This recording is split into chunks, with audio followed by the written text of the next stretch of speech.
Vamos mergulhar hoje numa história impressionante do Evangelho de Marcos. Pense nesse cenário: uma tempestade violenta, um barco prestes a afundar e uma pergunta que fica ecoando até hoje. A gente sai da calmaria de um ensinamento na praia direto para o meio do caos em alto mar. Essa é a história do homem que domina o caos. E essa frase já entrega a ideia principal, né? A história vai muito além de um simples milagre. Ela meio que sugere que as nossas maiores provações, os nossos momentos de caos, podem ser, na verdade, grandes lições sobre fé e sobre a identidade de quem está no barco com a gente. Bem, tudo começa com uma decisão bem intencional. Depois de passar o dia todo ensinando multidões com parábolas, Jesus se vira para os discípulos e dá uma ordem clara. Uma ordem que daria início ao que se tornaria uma noite de teste intenso. E aqui tem um ponto que, olha, muda tudo. A ideia de atravessar o mar foi de Jesus. Os discípulos não caíram naquela tempestade por acidente ou por desobediência. Muito pelo contrário. Eles estavam enfrentando aquele perigo todo justamente porque obedeceram a uma instrução. E isso, de cara, já quebra um mito espiritual bem comum, sabe? Aquela ideia de que se a gente seguir o caminho certo, se obedecer, a vida vai ser sempre um mar de rosas, sem dificuldades, sem tempestades. Essa história aqui mostra que a coisa não é bem assim. E então, a crise chega. A fúria da natureza bate de frente com o limite da capacidade humana. Do nada, uma tempestade violentíssima se forma, colocando todo mundo ali num perigo de vida ou morte. Para a gente ter uma ideia do cenário, o Mar da Galileia tem uma geografia bem particular. Ele é cercado de montanhas, então funciona como um funil. Os ventos descem com uma velocidade absurda e criam essas tempestades repentinas e super violentas. Quer dizer, mesmo pescadores muito experientes, como eram vários dos discípulos, podiam ser totalmente pegos de surpresa. E tem um detalhe muito interessante no texto original. A palavra grega megas, que significa grande, é usada de propósito 3 vezes. O autor fala de uma grande tempestade, que depois vira uma grande calmaria e, no fim, causa um grande temor. Essa repetição vai escalando a importância de cada parte do evento. E agora a gente chega no ponto central, no grande paradoxo da história. É um estudo de contrastes gritante. De um lado, o pânico total dos discípulos. Do outro, a paz inexplicável de Jesus no meio daquele caos todo. Vamos tentar entrar na pele dos discípulos. Eles eram homens do mar, profissionais, mas a situação estava muito acima da capacidade deles. O barco enchendo de água, a morte parecia certa. Era desespero total. Eles tinham perdido completamente o controle. E essa imagem aqui ilustra o contraste de um jeito perfeito. De um lado, o grito de medo, estamos morrendo, e do outro, a imagem da tranquilidade absoluta. Jesus dormindo, de boa, numa almofada. Duas realidades completamente diferentes dentro do mesmo barco.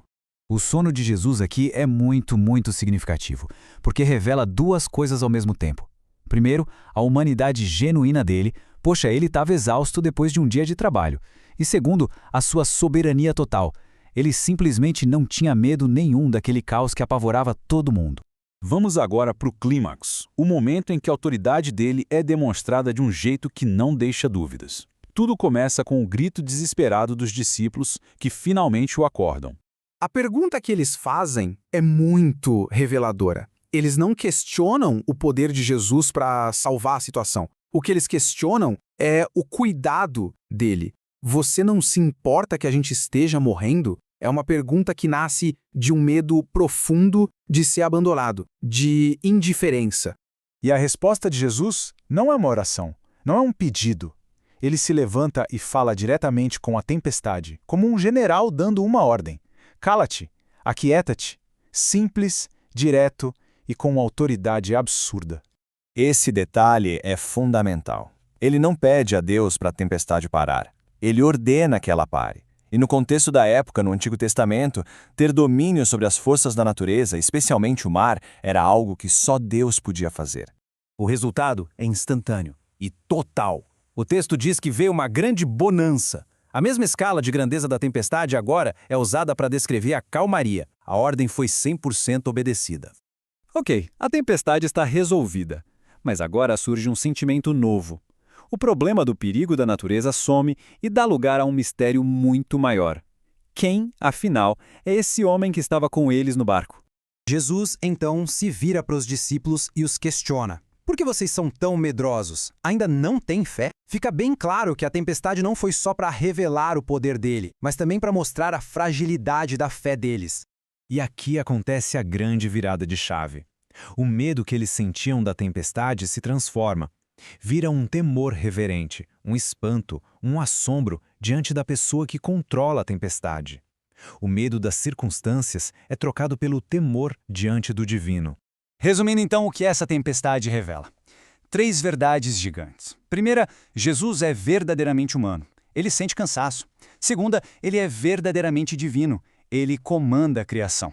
E terceira, a fé de verdade é confiar na presença dele e não esperar uma vida sem problemas. E tudo isso nos leva para a pergunta central, não só dessa história, mas de todo o Evangelho de Marcos. Os discípulos, agora cheios desse novo tipo de medo, olham uns para os outros e perguntam: quem é este? Que até o vento e o mar lhe obedecem?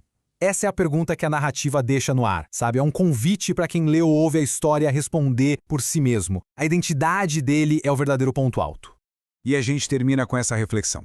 A verdadeira segurança talvez não esteja na ausência de ventos, mas na presença de quem comanda os ventos.